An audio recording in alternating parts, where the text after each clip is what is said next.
My guest today is Joel Bein. Joel is the founder and conductor of the New Orleans Chamber Players, director of growth at Crash, and author of Do It Now, a book he just released on Amazon. Joel, thanks for coming on the podcast. Yeah, so Joel, I found out about you through Crash, and Crash is a company that helps people ditch their resumes and put themselves out there and do pitches to get jobs for companies instead of just the old traditional throw your resume out there and see what happens. And I also saw you had just released a book on one of your Twitter posts, and I reached out to you to take a look at the book, and I really enjoyed it. So I thought I'd get you on the call to understand more about why you published that book and what you do at Crash. Right on. And your background in music. I appreciate you having me on. So thanks for coming on the show. With Crash, our mission is to help people discover and do what makes them come alive. And that really drives me. In the book, I write, in the little about the author section, I write, I come alive when I help people come alive. And my vision for the world is a world where people are living with purpose and meaning and drive and creativity and essentially inner aliveness. I think to be human being is to be creative, is to unleash what visions and ambitions that you have, that you can generate in your mind based on your curiosity, your interests, your passions, and actualize that into the world. And that's what it means to fully come alive as a human being. And unfortunately, in our culture, we have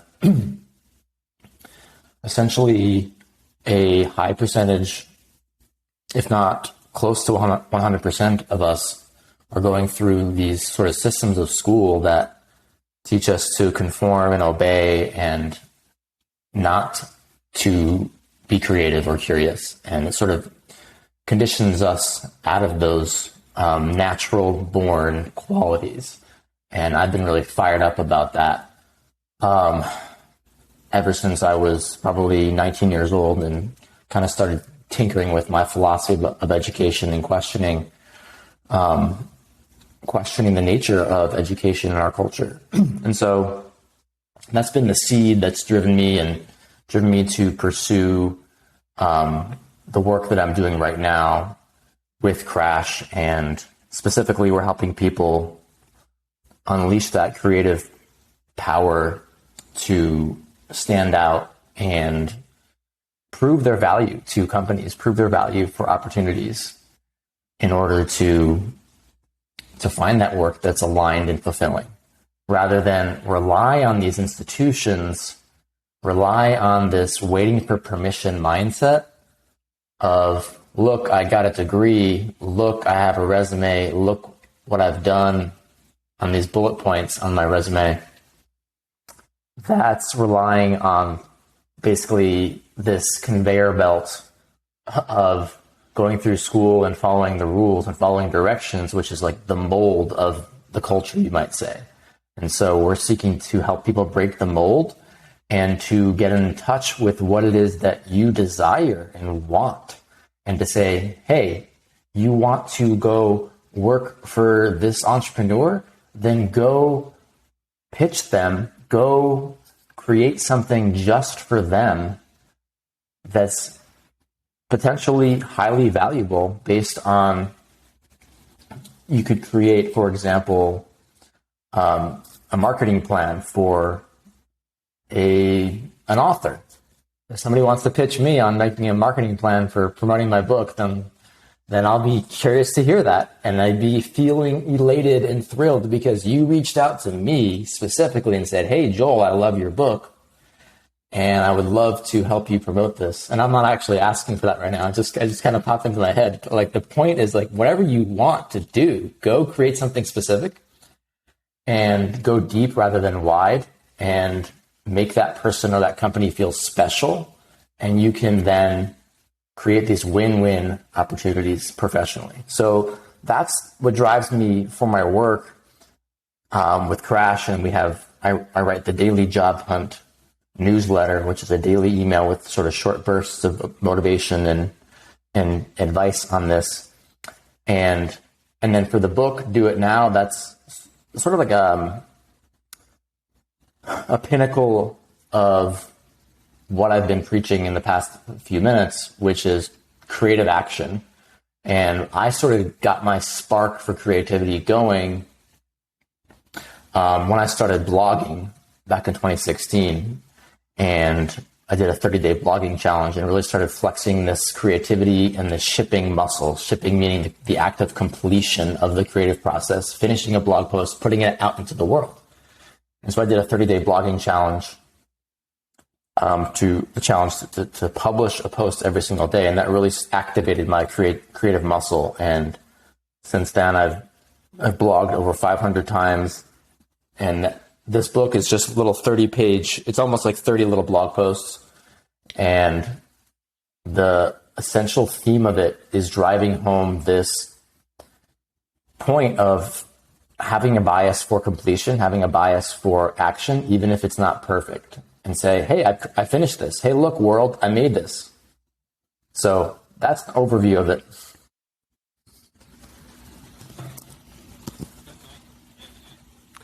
That's awesome. And I love that idea of just putting something out there and experimenting and seeing where it goes. I think that's amazing. I'm curious, for yourself as a classically trained musician, have you always had that mindset, or is this something that you developed later on? Yeah, that's a good question. Because my background as a musician, and I'm still a musician, is obviously it's a creative pursuit to create art, to create music, art music specifically. And at the same time, so I've been very passion driven my entire life, essentially. Passion for baseball, passion for music, passion for creativity, et cetera. And so that drive in that training and that passion for music and conducting is really been driven by that sense of beauty and desire to create beyond the mundane experiences through art. And so it's a little bit of a distinction. I see that drive versus my drive to write and create something that's brand new. So as a conductor, so I conduct classical music. I've conducted youth orchestra, I've conducted wind ensemble. Now I'm focused on conducting chamber music. And that's actually a recreative process, recreation, right? Recreating. And the composition's been written by a composer, and then my experience is interpreting that music and bringing it into reality. And it's definitely a spontaneous experience, but it's also recreative. And that's a little bit different, I see, than if I'm writing a blog post, for example, that's a brand new, never been conceived, it's starting from scratch type of experience. And so when I started blogging, that was a new muscle that I started flexing, to create something anew and then publish it and say, this is done. That taught me a lot about overcoming, and particularly it taught me a lot about overcoming that sense of vulnerability when you complete something and you have these thoughts about, wait, is this good enough? Are people going to criticize this? Although pretty quickly you realize that's not your number one concern. Your number one concern is anyone actually reading this at all? But nonetheless, it's a valuable process to have that completion mode. And that's what and we can dig into this if you want. That's what I sort of drive home in the book is seeking to inspire, activate people to follow through on their intentions and to finish.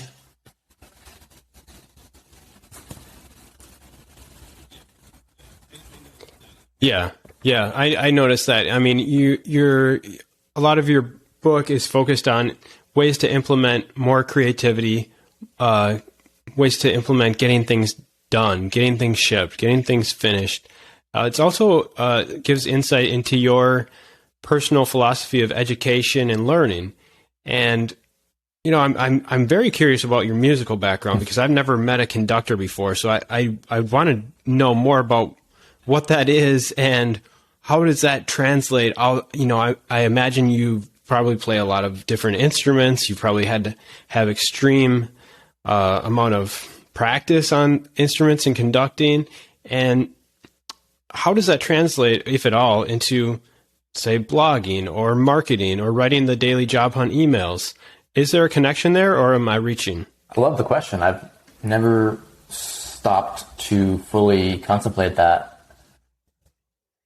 What comes to mind is the consistency that I learned as a musician, where since I was 16, 17 in particular, when I really chose that I wanted to pursue music as a profession, that's when I really started committing in a serious way and committing to practice my trumpet. I was trained on the trumpet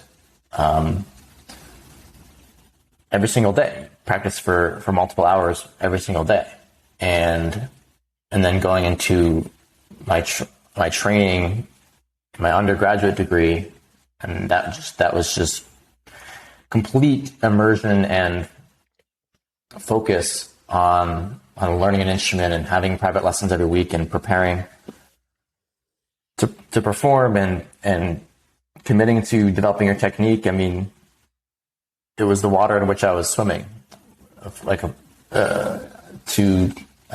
take a day off from the trumpet was, and that's something that I learned to do. It was actually necessary to rest on occasion. But this sort of drive and willingness and sort of ethic of I'm going to follow through and I'm going to show up every single day.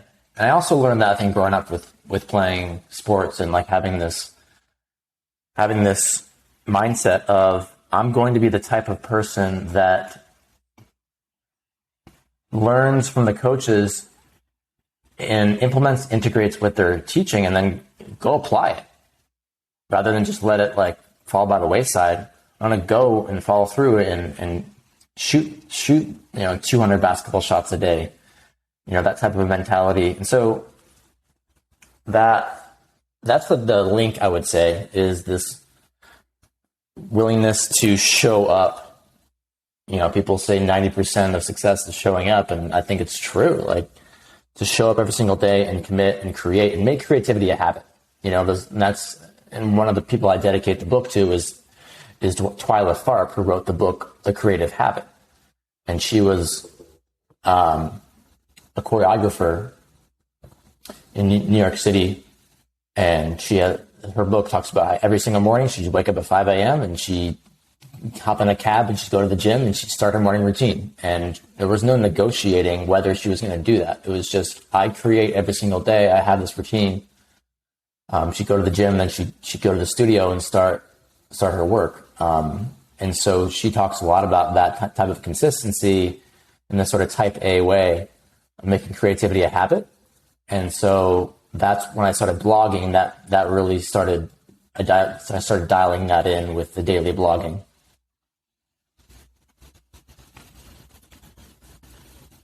Okay. So you mentioned the daily blogging a couple times, and it seems like that had a pretty big impact on you.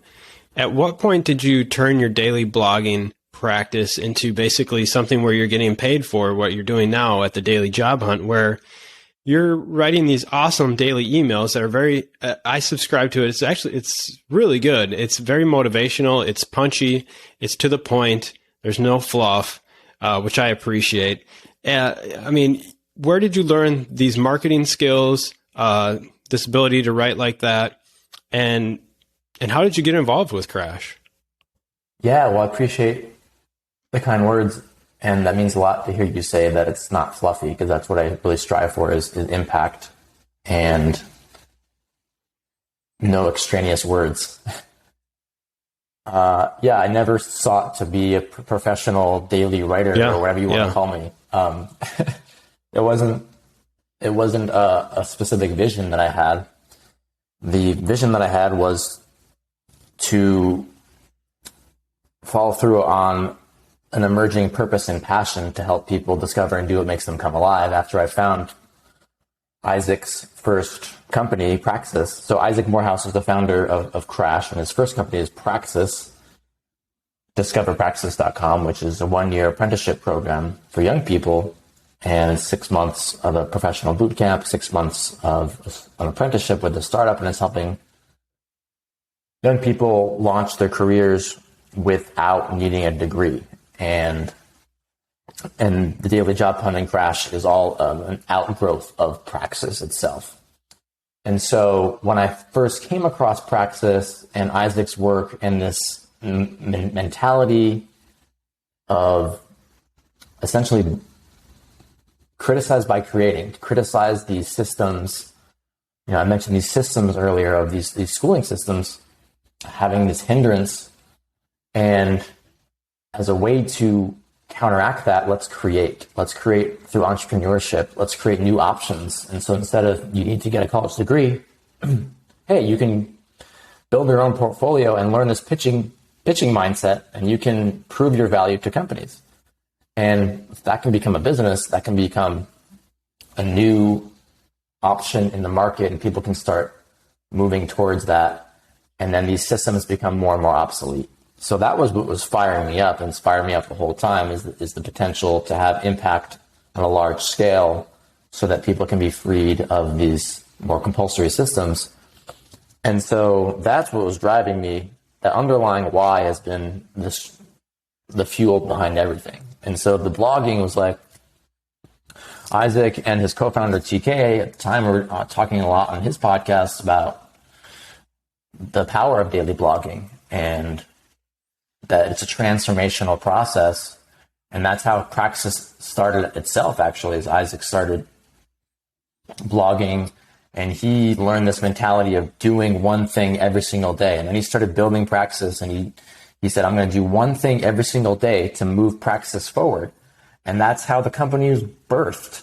And so they were talking a lot about the power of this 30-day challenge. And I'm like, well, am I going to be the type of person who listens to that type of advice and says, oh yeah, maybe someday I'll do it? Or am I going to be the type of person that says, I'm going to do it now, And so I was like, let's do it. And I started a blog, and I did it. And then I turned it into a 60-day challenge. And then I just got really exciting. It really built that momentum. And I started my nonprofit with that same mentality of I'm going to do one thing a day to move this organization forward. So yeah, that's kind of the genesis of that daily mindset of creativity.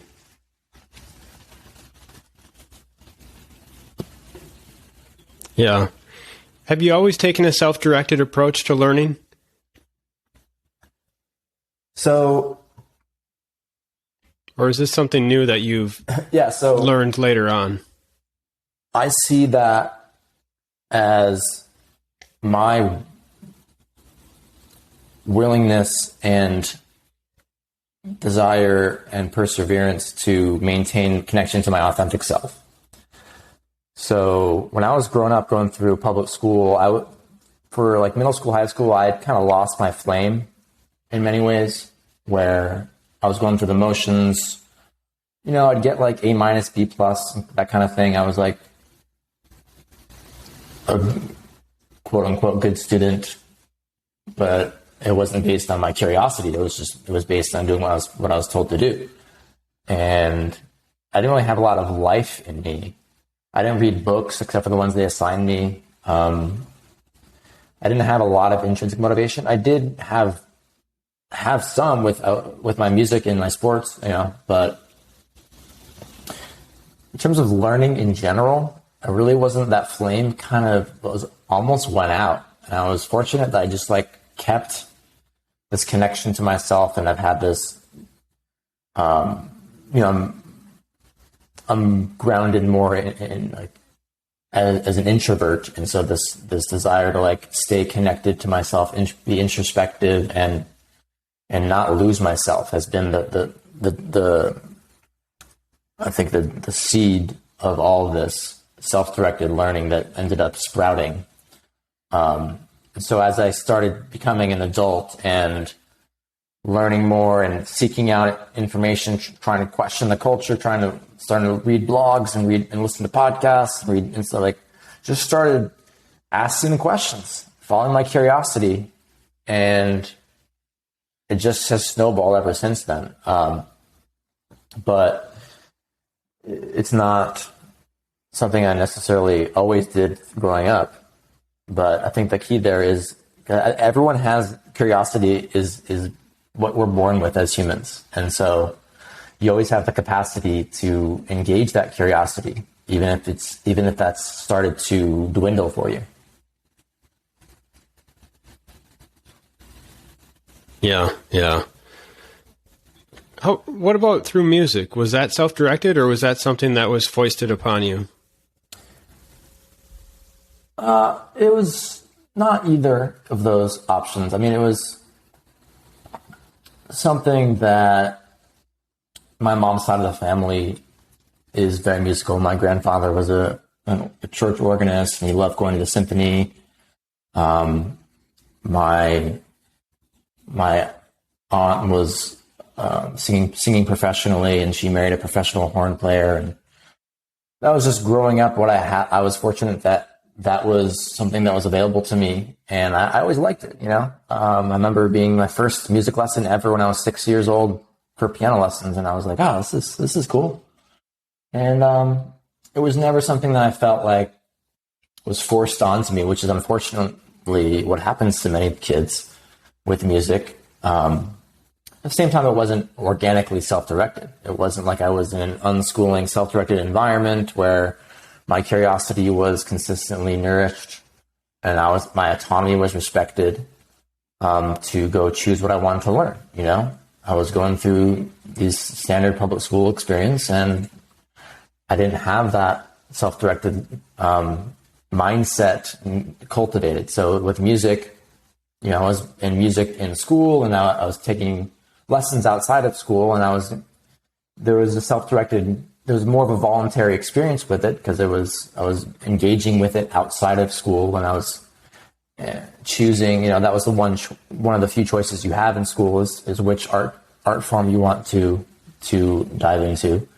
So that was maybe some of the most self-directed that I had. But even then, I wasn't super motivated when I was 11, 12, 13, 14. I was taking lessons, but I didn't practice that much.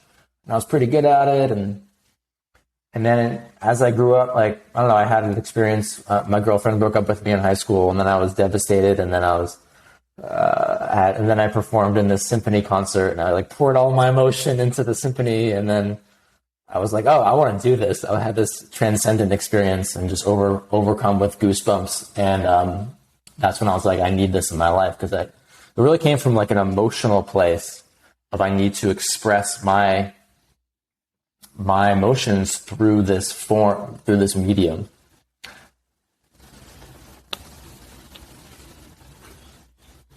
Yeah. You have a chapter in your book entitled "Write Your Own Script," and that what you said right there, it seems to be part of that chapter. Is that it sounds like you wanted something where you're taking something and providing value to the world. You're taking something and making something amazing, and it seems to me that that's something that you still do, and you're still doing, and you're trying to help other people do through Crash. Tell me a little bit more specifically about Crash and how you got involved with that company. Yeah, I mean, I was working as a high school band director, and I was starting to build my nonprofit, which New Orleans Chamber Players. It was a professional organization, and to kind of as this outlet to write my own script, to express my musical passions, but create through entrepreneurship, create my own organization and create this customized life, essentially. And I had this vision. I don't know if you're familiar with Jordan Peterson's future authoring program, but I really dived into that and kind of drafted what I wanted my life to become in the next 5 years, and then decided that I really wanted to work for Isaac Morehouse, essentially.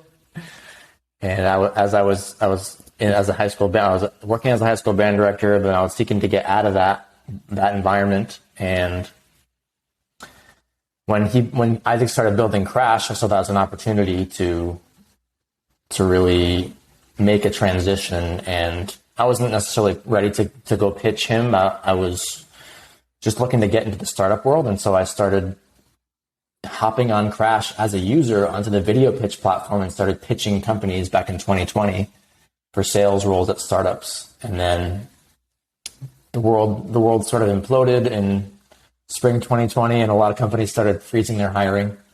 I had a lot of interviews. I had 80% interview rate with no experience in sales. Just kept coming up short in terms of getting job offers, partly because I probably didn't interview as well as I could have, but partly because there were just companies not necessarily sure if they wanted to go ahead and hire people at that time. But that ended up working out, and decided to pitch Isaac and Crash directly when they weren't even hiring, and kind of wedged my way onto the team and offered to work for free for a week, and just started creating as much value as I can. And it's been a learning process. That self-directed learning has really kicked in, where I've worn lots of different hats, and I've just dived in. I've failed. I've asked a lot of questions. It's been learning the hard way, but that's like the best way to learn often, where I'm not preparing, I'm just doing it, and you learn by doing. And I've learned a lot about, like marketing type stuff. I've had the chance to get some mentorship from one of our previous team members, a couple of our previous team members in marketing, and I've learned a lot from my colleagues, and just really grateful to have dived in to that startup life, and continuing to learn every single day. That's awesome. I mean, the idea that you were teaching high school, or you're the director of a high school band, it sounds like you didn't have any experience in sales or marketing or anything, and you just decide, hey, I'm interested in this, I'm going to do this, and you just figured it out. It sounds like you did a ton of pitches. Not too many of them worked out as far as job offers, but then finally you pitched Isaac. Tell me, what were you using for your pitches as far as creating value for these companies, and ultimately what sort of project, or what do you think hooked Crash and Isaac onto hiring you? Well, I mean, my case, Isaac was watching me as a customer. I was right front and center as sort of super user doing these pitches left and right. And so that was, okay. I was aware that was a signaling mechanism. Like everything we do is a signal. And so that was definitely a data points for him, I think, in seeing me pitch, a dozen plus companies, and applying what I'd learned from him over the years, and this sort of mindset of forward tilt, and creating value without permission, and forging a path, and having creativity and persistence. I was really living the mindset. And then he actually he asked me to come on and do some part-time work as customer support. And then I started getting some little bit more behind the scenes and connecting to team members, and learning a little bit more about what kind of projects that were going on. And I don't know, I gave him a 5-part pitch, and on some email sequences and sales stuff and doing the podcast. And that was just a way to get started. And what I teach people now on the Daily Job Hunt is when you pitch somebody, it doesn't need to be perfect. And especially if you're pitching somebody who's not hiring, if you create a value proposition and it's not spot on, it's still valuable because you're signaling to them that you're thinking about the problems that you could solve, right? And that's so valuable. But I think ultimately, what has made me most valuable is my underlying why, which is my absolute head over heels desire to see the world become full of alive people. And that underlying why is the fuel that drives all the action. That's, I think, what resonates most. Has always resonated for the reason that I'm like I've been valuable to the company.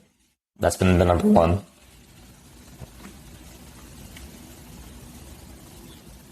Yeah, yeah. So now that you're working for Crash, you got the job that you were after. Do you feel alive? Is it exciting to work there? Yeah, I mean, when I was finishing as a high school band director, I mean, I love music, but I hated the system I was in. And so I was feeling dead inside in terms of working for that institution. And when I quit the job and then started working for Isaac, it was a pretty big pendulum swing. And so there's just so much alignment with my philosophy. I mean, it really goes back to education. Like it's kind of fun little, I think, kind of a fun little story. Like I was working in high school and my philosophy of education was completely antithetical to the system. And then I swung the other way and started working for, there's no one more radical about education than Isaac. I mean, I guess he and I are both equally radical. Right. And so there's a lot of alignment and excitement and purpose and meaning that was suddenly flooded into my experience. So yeah, I mean, it's been hard. There's been failures. There's been, all like forging your own path is harder than taking the path that's presented to you. And, there's been a lot of like slashing and thrashing for me. But I think I've started to dial it in to some degree and dialing in a craft. And yeah, I mean, I'm really driven to right now in my life, to scale the pitch economy. And I'm excited to see what we can do. And if we fail, we fail, but I'm going for it. So yeah. You know, I'm curious about what it's like, because you guys have like 150,000 email subscribers on your list that are getting these daily job hunt emails that you're writing. I'm curious about the craft of writing those. Like, how far in advance are you putting those out? And, you know, are you scheduling them out and they go out automatically? Are you hitting publish every day? What's the feeling like when you're hitting publish or scheduling and you know that there's going to be 150,000 people reading this? You know, do you have editors who are looking over it, or is it just you and your scheduling app? Tell me more about that. Yeah. It's just me at this point, and I just have a routine, and I write at least one email every single weekday, and often it's one and a half or two, and I'm constantly seeking to stay ahead. So right now, the next about 2 weeks are scheduled out right now, and I try to be as ahead as possible so that I can, and I try to finish those emails as fast as possible so that I can then focus on our growth efforts. Yeah, it's exciting. I mean, I love starting my day with creating something, and I love that, knowing that some people are impacted by what I'm saying to some small degree. You know, how many people are like reading the thing from start to finish thoroughly and like contemplating it? You know, maybe that's not 100% of people who are reading it, but it's a really short, snappy email, and it's fulfilling to know that there are, whatever that percentage is, there are a percentage of people who are opening that, and it's impacting their day. It's impacting their mindset And what I desire is for people to integrate that mindset through the compounding effect. And we kind of joke, like, if you read the daily job plan every day for a month, you're going to be jacked out of your mind. It's like a daily vitamin, we say. Like, just read it. It's like it's a little boost every morning with like activating your personal agency, activating your personal empowerment. And, I seek to balance it where I'll give people a little bit of a push some days where it's like, all right, no more excuses. Let's go. Let's create. Let's focus. And then some days I'll be like, hey, you feeling drained today? Are you struggling? Feeling frustrated? That makes a lot of sense. It can feel frustrating when a company doesn't respond to you. Let's process those feelings. It's a big part of my value system is emotional intelligence and inner healing, and having a relationship with yourself that is one of like your own best friend.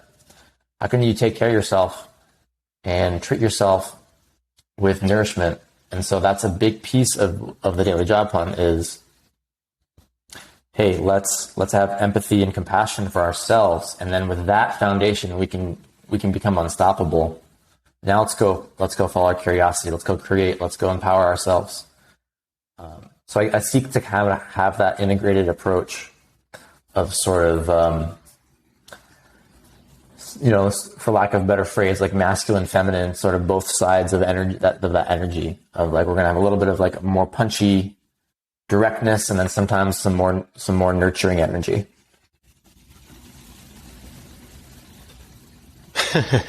Yeah, Joel. Well, thank you for nurturing me for the past few months, and also motivating me with some punchy emails. I've appreciated it. Right on. I'm thrilled. How about what else are you involved in? Do you? Yeah, are you doing their social media as well? I noticed that's on Crash's social media sites. They're posting, on like a regular basis. Is that through you as well, or is that someone else at the company? At this point, it's sort of dialed in, and I'm driving the engine. So just trying to get those pithy things out there. So how do you keep up that How do you keep that level of intensity up? I'm curious about, that you obviously have a lot of things that are coming up in your mind. You're writing them down, but are you scheduling those out with some kind of app, or are you just on Twitter all day and the different social media sites? Tell me a little bit more about that. My social media, I'm very conscious about my focus and attention, and so I seek to be very effective and efficient with social media in particular, so that I'm not getting sucked in a consumptive type way and getting distracted from creating as much value as I can throughout my day. That's my particular approach. Different people have different approaches with that. So I'm typically scheduling those a couple of days in advance or a week in advance, and just try to schedule a block of like, okay, I'm just going to do 15 minutes and writing some tweets for the next 15 minutes. So, and then I just kind of pump them out. Like at this point, I don't think about, and this is, if anyone takes anything from this podcast episode, it's like, you get better as you go. Like the first time I wrote a blog post, I really had to think about it and like sit down and make my bullet points beforehand. And now I just open a post page and just like, zoop, it just comes out of me because I have a lot to say, for one thing, but also because my ability to write has been more automated and I've developed that skill over time. And that's the same thing with tweeting. Doesn't require a whole lot of planning anymore when I have a lot that's already in my head. And so I encourage people, if they're curious to start writing, and just start and move through that initial stage of the learning process, which is that conscious incompetence is what, there's those 4 stages of learning, and that stage of becoming aware of what you don't know, or becoming aware of the skill you might not have yet, and then efforting and engaging with it and building over time so that you can snowball, and eventually you can get to a place. The last stage of learning is just unconscious competence, where you don't think, right? When you first started learning to tie your shoe, you really had to stop and pause and get guidance and like think about it. Now you can tie your shoes at the same time as having conversation, and you're not even thinking about it, right? So that's the natural stages of learning and skill development. And so that can apply to anything. And so don't underestimate that. Like I have a chapter in the book. It's this, I think it's called Long Game. And it's just like 2 sentences. And it's like, there's a long game, play it. Don't underestimate what you can do over 10, 20, or 50 years. So like, if you're 40 years old right now, you might say, oh, I'm too old to like learn a new skill, or like it's too late. Like, you are 40, what could you do for 5 minutes a day for the next 20 years? You could be a master of almost any skill if you just engage your volition and say, I'm going to carve out 5 minutes, really be intentional about your habits, and say, I'm not going to check my phone first thing in the morning or whatever. Like, I'm going to carve out 5 minutes and start committing to this skill. And I might not see any tangible results for like a year, but that time is going to pass anyway. Like, how much fulfillment, creative fulfillment and accomplishment and pride can you experience if you were to build a skill over 10, 20 years from scratch? Like, that's building self-esteem, that's building meaning, that's building purpose, that's building creativity, all these human needs that you can help so you can become a more alive and flourishing person. So like, I'm getting going, man. No, I love it. So is that your primary audience? Who is your primary audience for your book? Do you want to motivate everybody, or do you have certain people in mind? It's sort of geared towards anyone who's interested in personal development or self-actualization, becoming the highest version of yourself, all that type of stuff, or anyone interested in living a flourishing life, anyone interested in creativity, anyone interested in living a regret-free life, right? I like to talk about that. Hey, like, picture yourself and you're 89 years old, or you're on your deathbed, like, we don't like to talk about that as a culture, but if you can own that, then it's empowering. And you can say, I'm going to really talk to my 89-year-old self. What does he or she have to say to me? Right? And so in my book, I'm speaking to the people who have creative ambitions, but are putting them off, are experiencing resistance, are saying, someday I'll do that. But the reality is that someday is not a day of the week. And so start and finish, right? And it might not be perfect. The first iteration of the iPod is not the same. I mean, I don't even have iPods anymore because it transformed into iPhones. And they're like you don't start with perfection. You just start. And then you'll iterate over time. And then I have this quote at the very end of the book from Paulo Coelho. He said, one day you will wake up and there won't be any more time to do the things you've always wanted. Do it now. And so getting in touch with your sense of timeline and the preciousness of life on this beautiful spinning globe that we get to experience. Are you going to get stuck in the mundanities of life and forget to do what you've always wanted to do? Do you forget to live the life you've always imagined? To just get caught up in things that don't matter as much, right? But to have the sense of awareness of the big picture and looking backwards and say, what do I really want to do on this planet? Okay, now what's the first step? Okay, I'll take the first step. Now I keep going. Now let's keep going and follow through to completion. So there's the 2 points of resistance for most people in creativity: is starting and finishing. Once we start, like, I say in the Daily Job Hunt, hey, just draft the first sentence of an email to the hiring manager. Like, you don't even need to send an email. Just start, write one word, and then you'll get momentum going, and you'll see that action breeds motivation. And then keep going, and then oftentimes people get stuck in, okay, I've created this, so it's 75% done, but now I need to get it polished, I need to get feedback on it, and now I need to make sure this is ready, and make sure my marketing plan is fully prepared before launch. And I mean, I was joking earlier about my marketing plan for this book. I didn't have one. I published this book. I started writing it, and then it was published within like 7 weeks or something.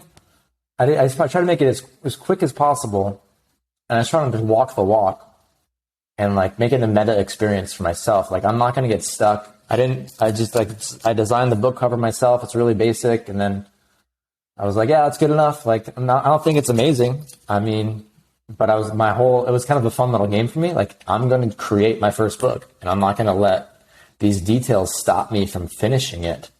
And so I just trusted that, it's going to work out over time, and that, I was fortunate people, like, here you are asking me about my book in this podcast. Like, oh, maybe someone will want to get it. Like, but for me, I wrote the book, for myself primarily, to be honest. And so that I could continue to flex my creative muscle, and that I want people to get value from that book for sure.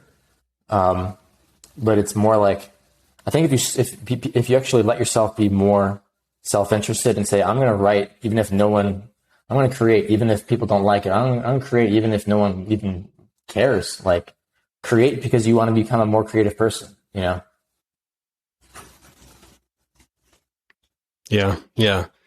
No, I love that. So tell me why a book though? Why did you aspire to that? I mean, you could have done, a podcast, a blog post, YouTube. But why a book? What about it? I mean, I personally love books. I think they're great to hold. I think there's something about them that's awesome. But for you, what was the allure of completing a book? I suppose there's something more concrete about a book. It's more etched into reality. A blog post can be more fleeting because it's one of millions in the World Wide Web of blog posts, and a book becomes something that's more of in a frame, and it's something that it adds to my body of work, and it etches and concretizes more what I have to say, and it becomes more of a deliberate process. And so while I wasn't obsessed with perfection, I was very deliberate and very detail-oriented person. And so I did spend time tweaking and polishing it, and being very intentional with each word, because I want it to be something that has impact. And I was very thoughtful about the order of the different chapters. So it's just like these short little blog post type chapters, and it was the order and the flow of it was something that was conscious. But yeah, I mean, I suppose that's the main reason was in terms of the medium of a book. It's something that's more solidified, and yeah. And I was just, another one of the dedications was to Derek Sivers, who's an incredible. He's a philosopher. He's been an entrepreneur. He's written many books, and he's had an impact on me. And he wrote a book last year called How to Live, which is one of his, he says is his most, it's a masterpiece, like the book that he's most proud of. And it really activated me because he had a section in that book about creativity, and he had a little portion and he said, when most people see modern art, they think, I could do that, but they didn't. That is the difference between consumer and creator. And I read that, and I was sitting on my couch, and I'm just like, whoa. All right. Because I was like, I kind of have it in the back of my mind, like maybe I'll write a book because I have all these blog posts, and that's something that Isaac has rubbed off on me. Like several of his books are sort of like collections of his previous blog posts. Like, that's been like, it's an excellent way to actually compile a book, is to just write a blog post every day, and then you can take that and turn it into a book. So I kind of had that in the back of my mind, but I didn't have any concrete plans for it. And then I read Derek Sivers' book in that little section specifically, and I was like, let's go, let's do the thing. I'm like, anyone could, modern art, you think of like typical modern art, it's like a white background and then there's just like one little red dot on it, and it's like, oh, I could do that. But then here's the thing. It's not, the creative process is not just that. It's not just the vision for what you want to create. The creative process is the follow through, and it's the willingness to put yourself out there and say, look, I made this. And that's why people who make modern art that looks so simple or whatever, a major component, while the reason they might be revered, is because they had the willingness to actually do the thing and say, this is a statement about me and this has meaning. And because you put it in a frame and you're showing it to the world, that has power to it, and has vulnerability to it. And so it's not that simple. And it takes, from an emotional, psychological standpoint, it takes that willingness to move through that space, that move through that, any sort of apprehension about putting yourself out there. This book, I see this as it's very much a representation of my authentic self. For many years in my 20s, I was kind of like finding myself and like learning about myself, and then like had fears about like really showing up and being myself, and kind of had a lot of these thoughts in my mind, but didn't tell people, like. And now I'm putting, like, this is sort of like a representation of like my hero's journey in a sense. I mean, I guess that kind of sounds like really grandiose, but I'm putting this out into the world and like showing this is what I think.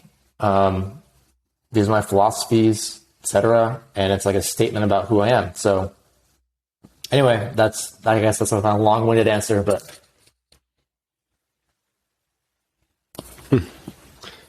No, I like it. I enjoyed the book. I enjoyed seeing your philosophy. I think we share a lot of the same ideas. Specifically, a lot of the chapters focused on the relationship between coercion versus voluntariness. And as someone who, I really identify with that type of worldview. I know there's a guy named Arnold Kling, and he says that there's like three types of people. Like there's typically liberals see the world as like oppression versus the oppressed. And then conservatives see the world as the barbarians versus civilization. And then the libertarians see the world as voluntary versus coercion. And I think I fall into that third camp, and I think you do as well. And and it seemed like you incorporated a lot of that voluntariness versus coercion into that book and how you see the world. Would you say that's true? Absolutely. And it integrates with, I've been driving home this message about the book is about the creative process and the experience of initiating and completing. At the same time, much of the book is diving into this philosophy of intrinsic motivation.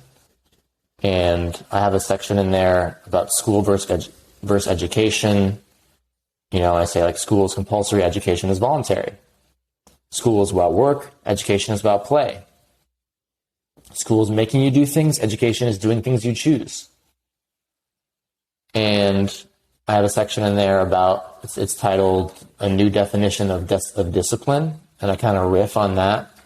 I have a lot of fun with philosophizing about discipline and the nature of intrinsic motivation, and how do we get into a place where we're not forcing ourselves to do things, and we're not forcing ourselves to not do things, but rather we're acting from a place of intrinsic motivation and within our own psyche. So we're not demanding, we're not coercing our own the parts of ourselves. We're actually working in harmony with the parts of ourselves.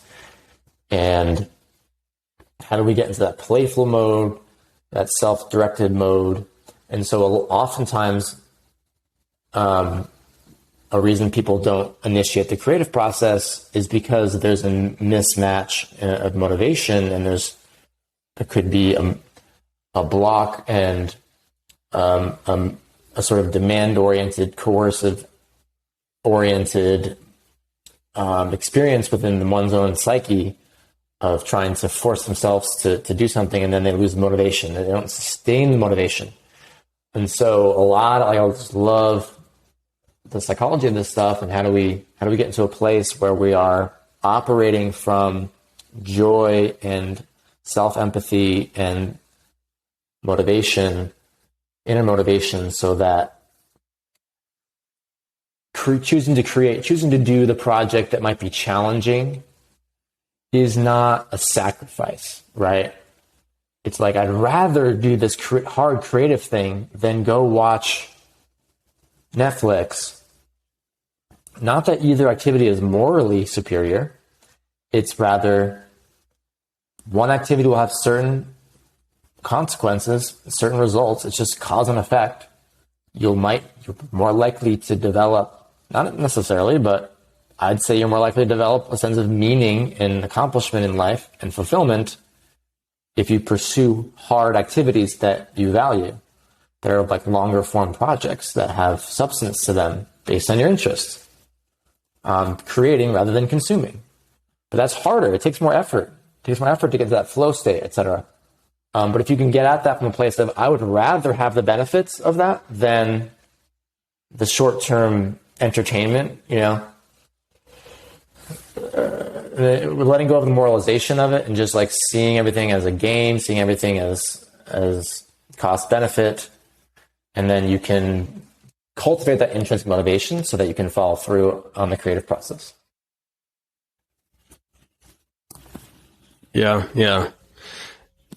I'm kind of a geek, and I like to know, as I would like to know for you, as you wrote the book, what kind of tools were you using? Were you, are you writing in Google Docs, Microsoft Word? Are you using some kind of text editor?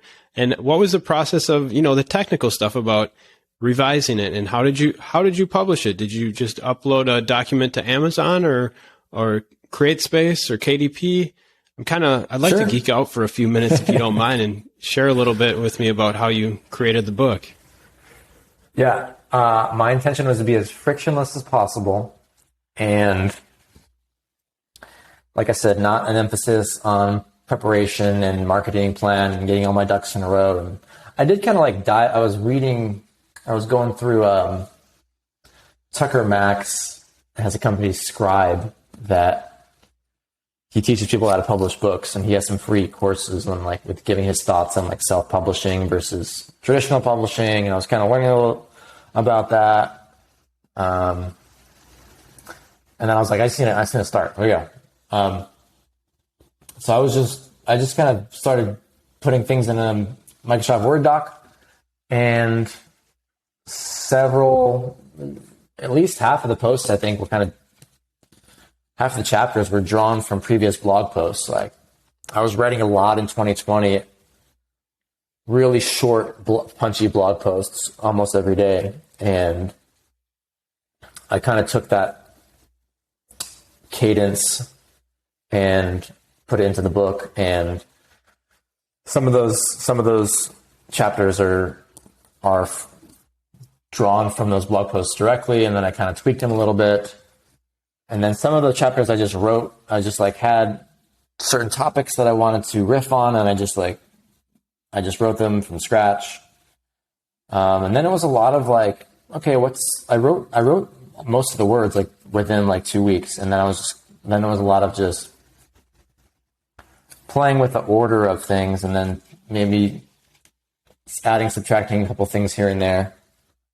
And then I asked Isaac what he did to make was the most frictionless way to publish a book, and he said Amazon KDP, and got onto Amazon KDP and Just uploaded it, and then there was a little bit of friction trying to figure out like the format, like the size of the book, and trying to get the Word doc to be, each page to be formatted properly, and the spacing and stuff like that. And I was kind of doing that, and I probably didn't do it in the most efficient way possible, but I wasn't trying to do it necessarily the right way or whatever. I was like, I was just continually in a bias for action and completion. And probably my next book, I'm going to like learn more about like what are better strategies for this and that, and what are better tools, or what are different ways to go about it. But I was just trying to be in this continual like forward tilt type finishing mindset. And I consciously didn't really ask anyone for feedback on the book, which was a couple of my friends were like, why didn't you ask us for feedback? And it was sort of like, maybe there was a little bit of a fear there of getting feedback, but I actually was fairly conscious about, I wanted to remove friction, and I'm aware that if you ask for feedback, everyone's going to have an opinion, which is fine. But then it's like a matter of figuring out which opinions do you want to apply. And then it was like, look, I don't need this thing to be perfectly dialed in. That's the whole point. I want it to be super easy for me to finish it. It's not my number one priority. I was focused on other projects. Like this was like my third project. Like,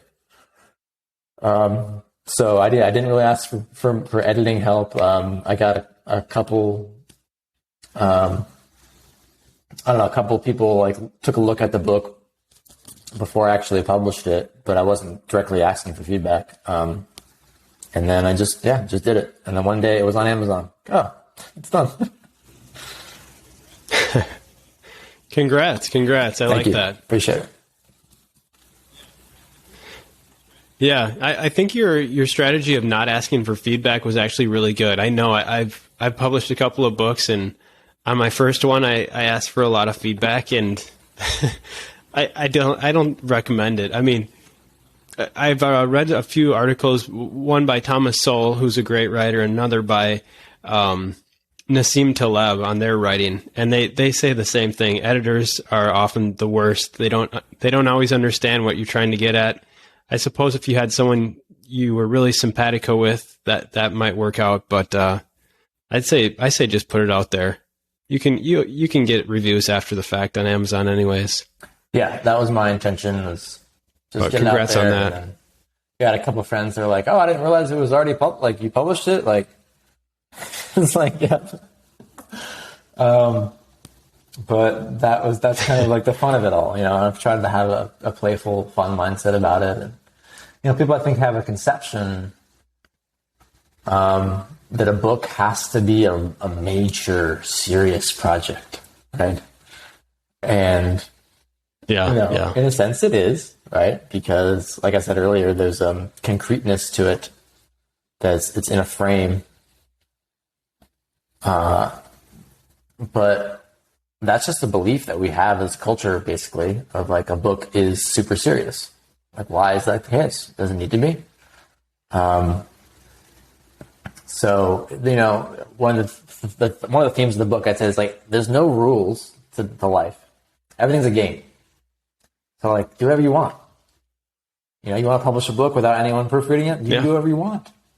You know, everything's just going to be its cost benefits. And like, you know, I realized after, like my friend pointed out, like maybe it would have helped our relationship as friends if you had asked me for feedback. And it never crossed my mind. I was like, wow, that's a piece of information. And I think that might have been the case to have like created more intimacy in my friendships, or like let people see more what I was doing.